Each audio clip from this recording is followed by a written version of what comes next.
দেশনায়ক জনাব তারেক রহমান, আমাদের প্রিয় নেতা জনাব তারেক রহমানের বাংলাদেশে আগমন আমাদের শক্তিকে অনেক গুণ বাড়িয়ে দিয়েছে, আমাদের উৎসাহ, আমাদের উদ্দীপনাকে অনেক গুণ বাড়িয়ে দিয়েছে। ইনশাআল্লাহ তার নেতৃত্বে আগামী জাতীয় সংসদ নির্বাচনে সমস্ত চক্রান্ত, সমস্ত ষড়যন্ত্রকে মোকাবেলা করে ধানের শীষের বিজয় হবে, জাতীয়তাবাদী শক্তির বিজয় হবে আমাদের প্রিয় নেতা জনাব তারেক রহমানের নেতৃত্বে।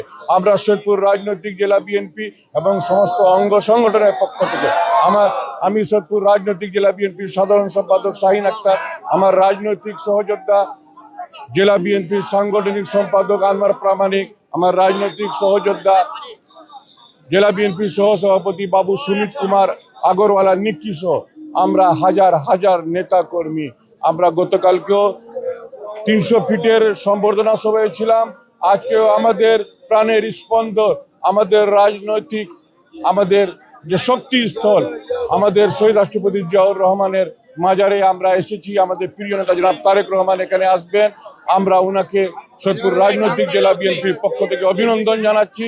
ইনশাআল্লাহ তারেক রহমানের নেতৃত্বে সমস্ত বাংলাদেশের জনগণ জাতীয়তাবাদী শক্তির পক্ষে ঐক্যবদ্ধ ইনশাআল্লাহ।